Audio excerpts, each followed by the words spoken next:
the pushed out course. They can add their own stuff, but you know your syllabus is going to stay the way Or the it is. course outcomes. Or the outcomes, or whatever you do. So the blueprint course by itself doesn't look any different. I mean, it's just like you create a course and then you check box and say this is now a blueprint course. And then you associate it to whichever courses you want to associate it to and push it out.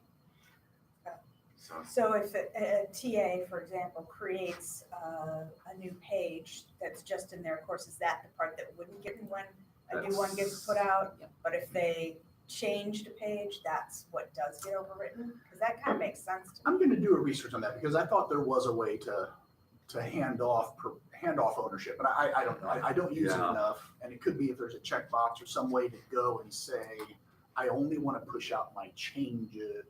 That's what it's supposed to be. You're only But if supposed you to happen to push out change changes. that file that somebody else changed, as opposed to them duplicating it and calling it something different, That should Right. certainly be. then should that stay. should stay. I mean, that makes sense to me from a, And again, and part of the beauty should be, and this is why I would want to test it out. Like at the beginning, you have a lot of stuff you want to kind of dump out, but then through the course of the semester, you say, hey, I found this really great resource. I want to push this file out.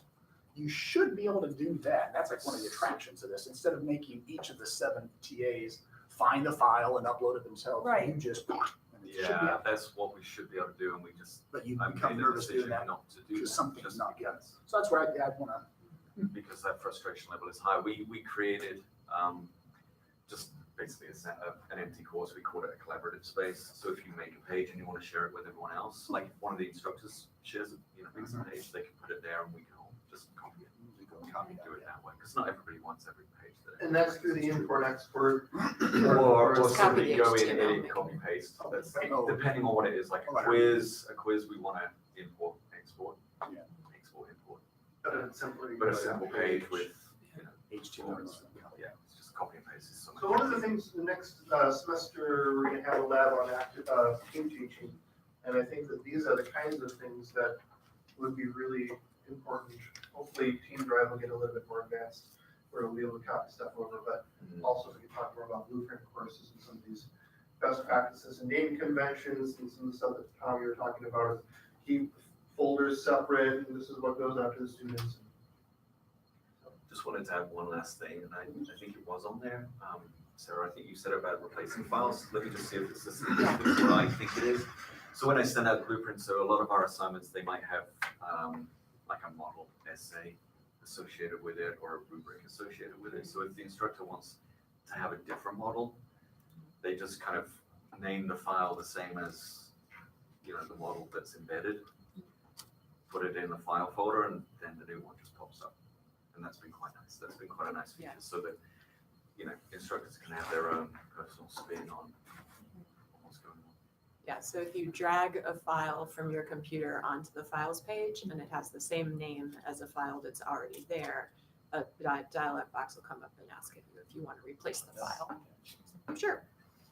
And then all the embedded images just change. It's great. Been really, really useful.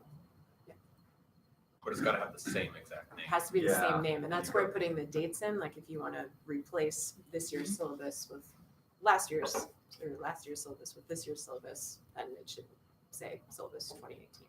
Yeah, that's right. but that's also where if it were part of a blueprint and somebody pushed out a new version from the blueprint, it would get overwritten, right? Potentially.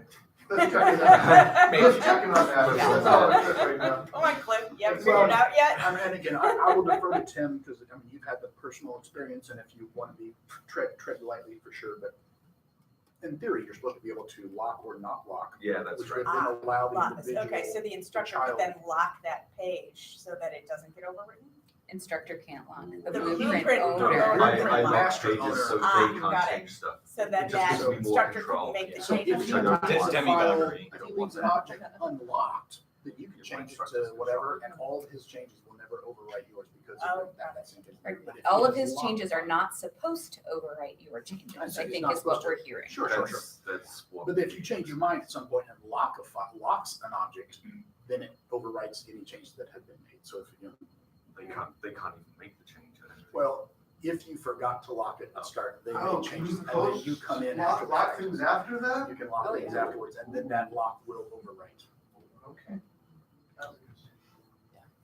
That's, all right, so this was the replace files. How to you were play referring God to, or with was your. that- Yeah. And just a weird technical side Love note, the fashion- fashion blueprint brush. courses sound like a thing that would be like a sandbox or something, and then you would push those to be on the production server. And it is the one exception to the do not create courses in the production side. Excuse me. We are allowed to create a course for you that is a blueprint course on the production side. And to get one created, you have to talk to your sub-count admin on your skid. And they can create it for you. Very good. Wow. Sarah, is Why don't I this- can just check those? This is what you're talking about with replace files, or was there another replace Nope. files thing? That was exactly the replace files. All right, good. All right, let's talk about analytics. Mhm. Just moving right up the top and bottom, bottom and top. I can demonstrate, if we Yes. have a Yes, course please. with like actual files and students in Yeah. it. Bring up your computer. I didn't bring the one that has Excel on it, so. Speaking of. Speaking of Chromebooks, yeah. Does anybody have Excel they want to Or share? is that just completely? Put it in Excel. That's just regular Google Drive. I've tried Team Oh. Drive. Sure. Oh. Well, yeah, I've used Team Drive to embed files. That works fine. Yeah, folders, it works as long as everyone who you're trying to have access through Canvas has access to the Team Drive already.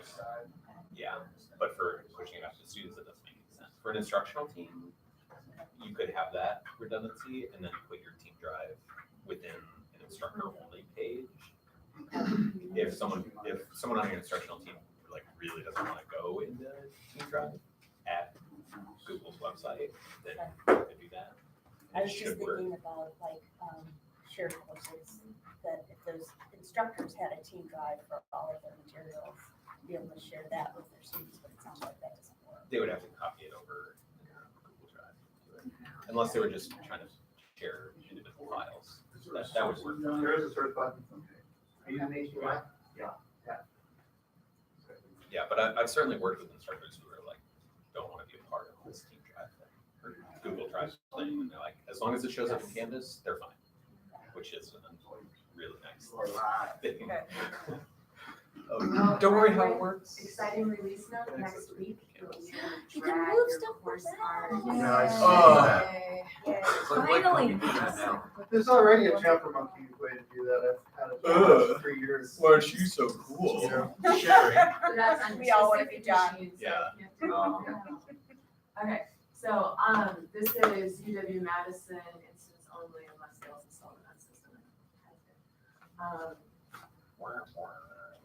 That's the story from our life, actually. But, I mean, he's the one who installed it on ours, so he should be able to. Yeah, anything you say, I go on and I look, I'm like, oh, can't do No. that. Those buttons aren't there. There Sorry, the buttons are is a, there's a script for that you can run over. We don't recommend running scripts. Right, if you did. Which is exactly why I would do it. So on the people page, under the kebab over here, there are two choices, the anonymous course access report and the student course access report. Student course access is labeled UW FERPA because as with any sort of class list, you want to protect that record. So I use the anonymous one for this purpose. Clicking that button just downloads a CSV to your computer. That's the progress bar. That's the progress bar. Yeah. It's either, Eventually it goes. Yeah, No progress. yeah. There aren't that many files in this thing, so. Okay. This is a custom feature that could break at any time. Like now, during a live I want demo. To report that to, I'm demoing this on Tuesday. So wait, I'm sorry. Yeah. I missed that custom feature. Is Yeah. that what you were saying about it's a script? So, yeah, it's a custom JavaScript, thing that we added to our instance. But any instructor within UW-Madison could do this. Right, that's why we added the code for everybody. So what this will do is download a pretty CSV that you can open, and it gives you a list of for each student and each resource in the Oh, course, the number of views and participations.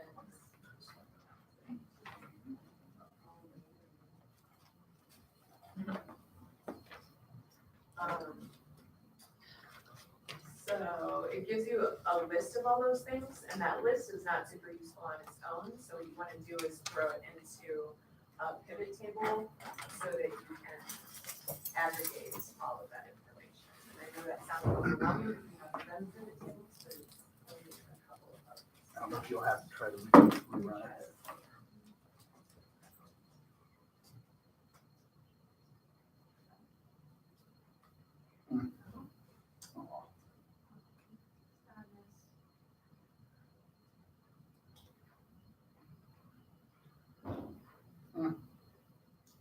Oh, Sure it is.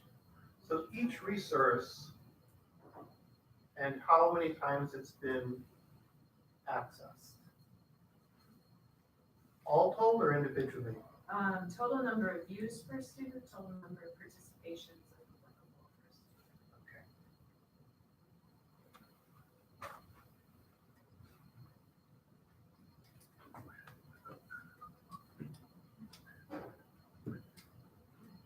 During the presentation next week, where I have at least one screenshot of this thing in here.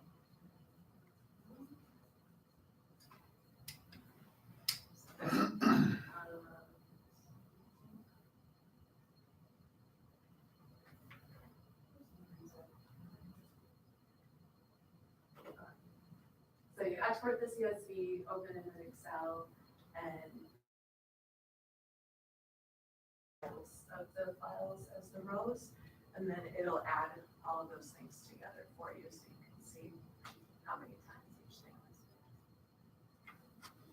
How is that different from the student's interaction report that's within Canvas? So it's basically the same, except like the student report, I think you see one student at a time. So if you have 80 students, you've got to look through 80 of them and then do the math yourself. This does the math for Yeah, you. so this. Ah, that's Cool. how got it, it's- okay. You can still see individual student data here if you expand each row, right? You could if you pulled the student names into the pivot table, but if you're using the anonymous one, then you wouldn't Okay. have the names in there. But assuming it's not anonymous, you should be able to, in Excel, Yeah, you could. double click on your number and create a new Sure. sheet with the list of students who interacted with that item. And see who has and hasn't accessed, okay. Cool. Pivot You tables notice are it's cool. going to be, Wicked. so this is part of the student digital ecosystem development. I imagine where different systems talk to each other and we can see more analytics, part of the larger Verdant Analytics thing on campus. Right, so the analytics, all of the data for Canvas is gonna dump into the Unison data platform, Right. which we're building a dashboard to pull data out. So this is gonna be part of that dashboard. It's not there yet, this is that intermediate step. Right. Right, but, so if you're an early adopter and you wanna try and explore, then this is the way to do it. If you're like, I don't need this yet, wait another year, or I don't know how long the timetable is, but wait a little longer. And somebody will make the pivot tables for you. Very good. All right, in our last minute or so, are there any other things that we want to talk about? Any burning questions about file management? Do we know if there's any move in Canvas to kind of have, I withdraw my question. Mine. There is a huge conversation about, in Canvas community, about modules having folders. That's, I think, where I was going, yeah, modules and submodules. And I was like, That's something Been that's asked for able about to- 3 Very years, popular and idea. I'm there sure. are lots and lots of strong opinions about why it should happen, and very little movement. So some excellent hacks around it on the Canvas community though, Okay, of hiding modules from your students, but still using them for your own structure. Interesting. So then you can Like do the that. previous and next thing, Uh-huh.